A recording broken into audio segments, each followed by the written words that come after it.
Greg Smoak. Cole Patterson on Twitter at RivalsCole, national recruiting analyst for Rivals.com, joins us. Greg Smoak, David Smoak on 365 Sports. Cole, thank you very much for your time. Did anybody in particular that maybe you did not know much about jump out during the 7-on-7 tournaments? Yeah, thanks for having me on, first of all. I'd say Keati Armstrong, a 2025 tight end out of Jasper. Really stood out to me. He's a 6'5" tight end that weighs around 240, 250 pounds. Passes the eye test immediately. I think everybody's head turned when he walked out on the field. But really backed it up. He was stretching the field, he was catching passes. Just looked like a totally dominant player. So that's who jumps to my mind immediately. Cole, for people who don't know about Texas 7-on-7, can you kind of set the stage and kind of the scenery for the whole event? Just the amount of players, the teams, just sort of what's all going on and what you as an analyst and others in the industry are looking at over the course of these few days. Yeah, for sure. The Texas State 7-on-7 tournament's held down in College Station. And like you said, there's a ton of talent. All the top teams in the state. You're playing, 7-on-7, especially in the spring, you're playing with, these travel squads that play all over the nation. But the one in College Station in June that just wrapped up, that's with your high school. That's with your high school teammates. So I'd say, there's more pride, there's more emotion in all those kind of games. Tons of players, tons of talent down there. It's a good check for, evaluations, getting, recruiting updates, all that kind of stuff. The biggest thing is really, really, really hot. If you ever find yourself down there, there's tons of fans and obviously family members that are in attendance all up and down the field. So really, really hot. Make sure to wear sunscreen, all that kind of stuff. But yeah, it's 3 full days of tournament play, a lot of action going on. You kind of see who can separate, in that kind of setting. It's not what you get on Friday nights, but still a really good gauge of, talent, especially at the skill positions.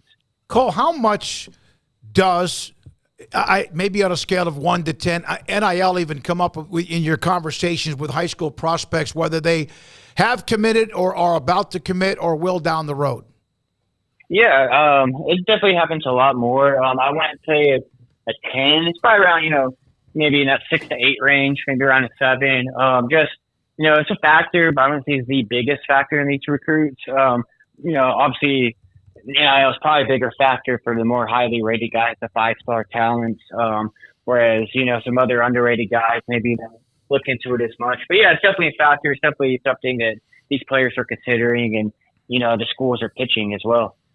So one name, and there were a lot of different names that we could talk about, but one name that I saw probably above all others coming out of this weekend was Dre'Yon Miller, the wide receiver from Silsbee, class of 2024 upcoming.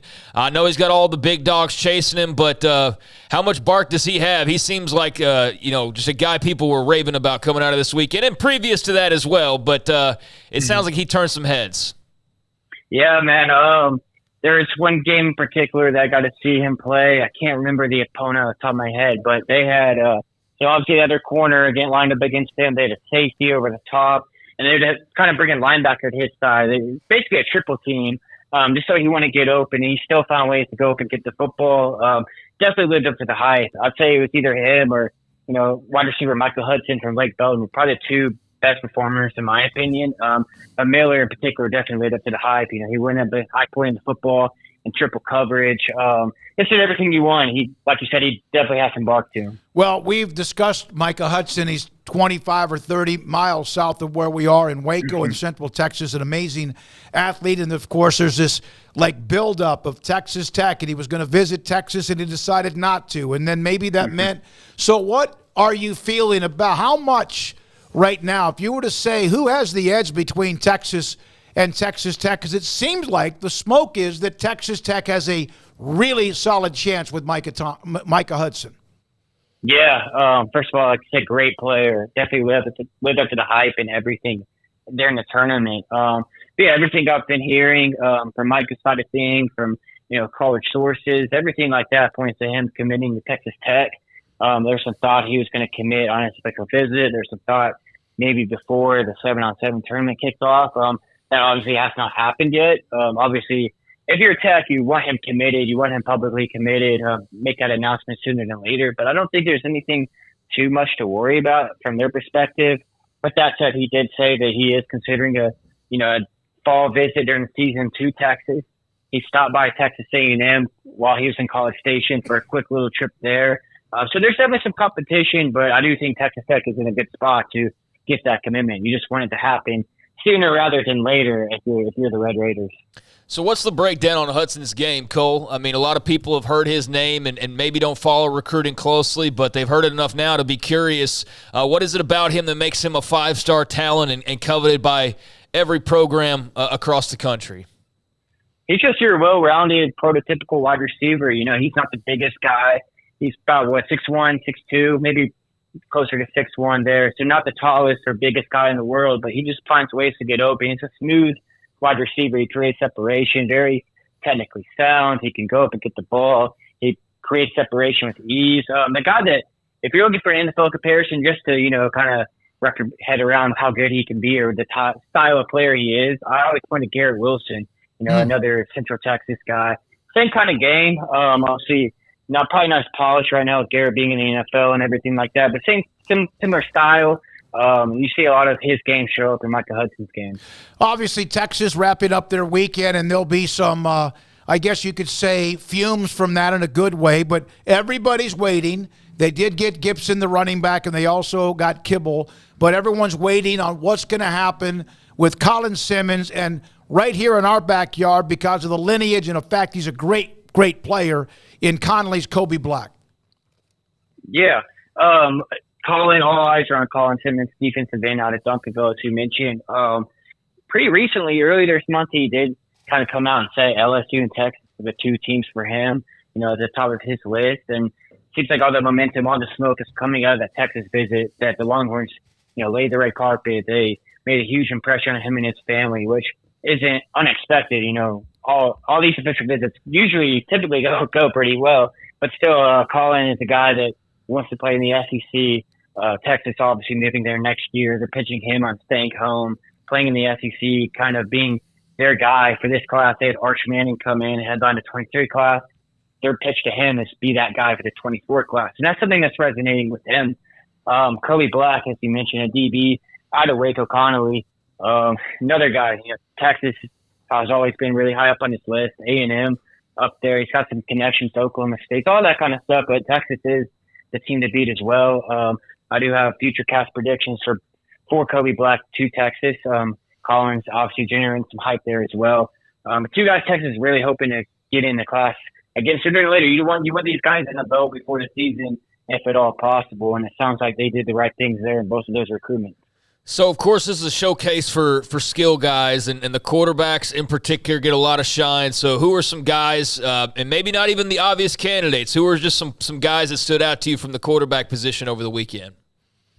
Yeah, the 2025 quarterback out of San Antonio, Ty Hawkins, really impressed me. Not the biggest guy, probably 5'11", but he's got a really good arm talent. Baseball player that kind of shows up in his style of play. Could throw from different platforms, different arm angles. Really talented guy that just committed to TCU this weekend, actually. And then another guy, DJ Lagway out of Willis. He's a guy that, if you're a Texas high school football fan, recruiting fan, you know about him. He's top 50 player in the nation, committed to Florida. Another guy that just passed the eye test, 6'2", big build. Kind of looks like a tight end, that thick frame. But he's got a big arm, and that shows up in these settings. So those are two guys that really stuck out to me. Did you, Nate Palmer, USC's trying to get one of two or maybe even others because they're in on Miller, I think, as well, who's just, as you mentioned, does a lot of things. But Nate Palmer, who was at College Station, transferred to Decatur, has been interested in USC. Obviously, Taylor Tatum at Longview is interested in USC, Longview, in Oklahoma and a couple of others. Were you surprised that Palmer pulled the trigger with TCU, not USC? Yeah, I do think that because they also got a commitment from Jeremy Payne out of Hightower it was either the very next day or a couple of days afterwards. So there's two running backs getting that. It's obviously big for TCU, but as you mentioned, USC, it seemed like it was always high on his list. TCU was able to get him in for an official visit, kind of sell him on their offense. It's closer to home, and as you mentioned, he's in Decatur now, so he's already in that area, which I think was a big selling point. But So USC has definitely done a good job in Texas. They're in the mix for Jalen Miller. As you mentioned, Ty Anthony Smith, the linebacker out of Jasper's another guy. And they have Brian Jackson committed out of McKinney. So Lincoln Riley, he's using those connections he built at Oklahoma and all of that to his advantage on the West Coast. I saw this, and because of Matt Rule's connection to Baylor, but he's now at Nebraska, and they're having a better run, and it's early. They won't usually end up in a top 20 or 25 class, but Kewan Lacey, the running back, pretty big, 6', 205 running back out of Lancaster, who had interest from SEC schools, among others. What do you know about him? Yeah, I actually saw Lacey at their spring game at Lancaster. I guess that was back in May.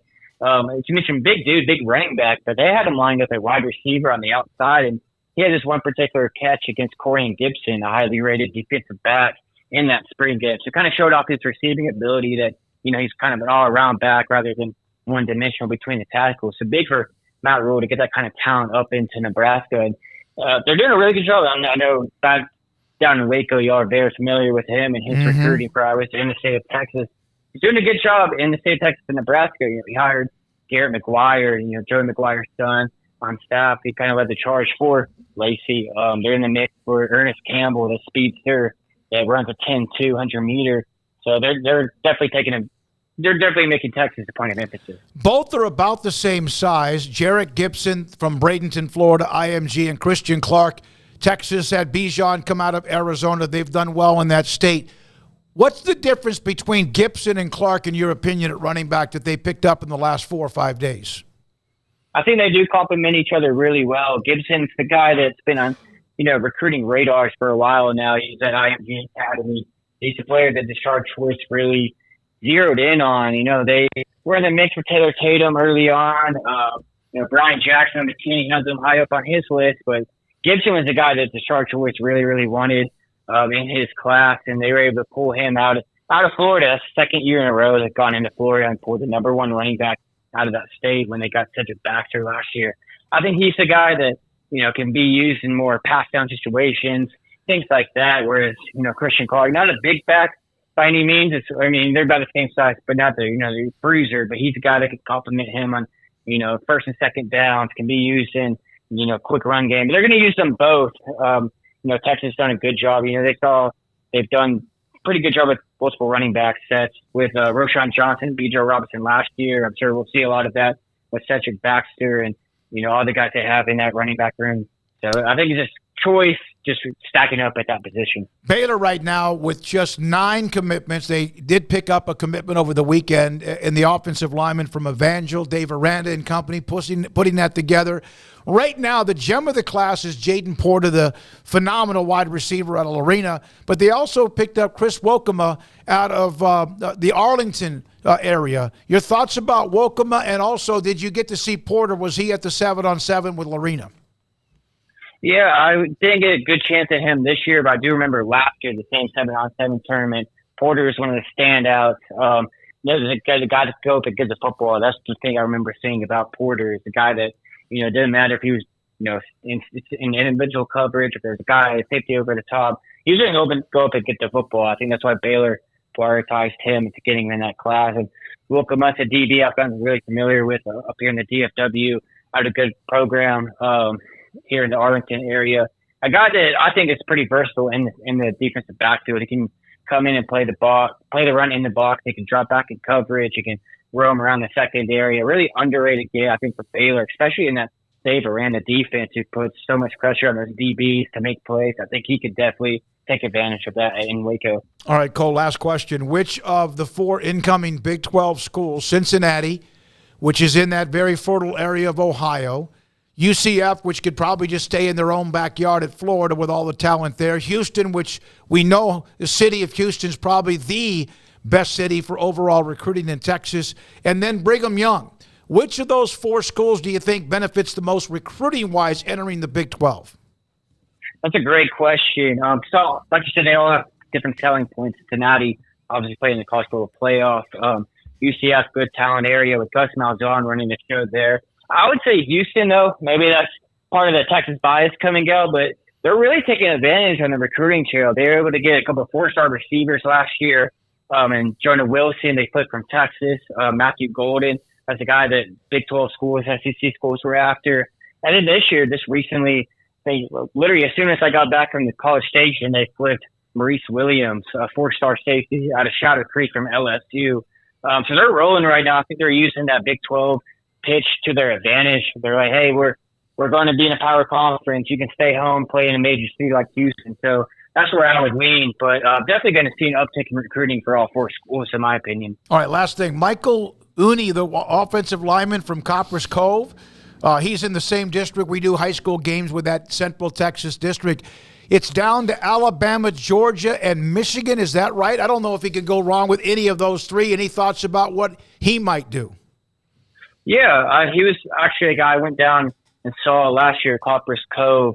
A guy that when they played in Waco Midway, actually, a guy that really impressed me. Another player, I think I've said this term a lot of this call, just passes the eye test. You know, obviously, if you see him, he's a mountain of a man. He's a guy that Kyle Flood at Texas prioritized from the beginning. And he's one of the best O-line coaches in the country, in my opinion. So it says a lot about his game. The buzz right now is around Michigan. He took that official visit pretty recently.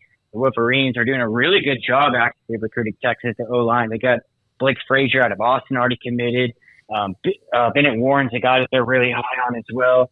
So I think Michigan's the team to beat there. Hard to count out Nick Saban or Kirby Smart for guys that they want, but it seems like Michigan's a team that's going to win out for the Copper's Cove linemen. Cole, great job. Appreciate your time. Congratulations on the role with Rivals.com. We appreciate you, and have a great day. Thanks so much. Looking forward to being back on. Yes, sir. Cole Patterson, Rivals.com, their national recruiting advisor, and he joined us.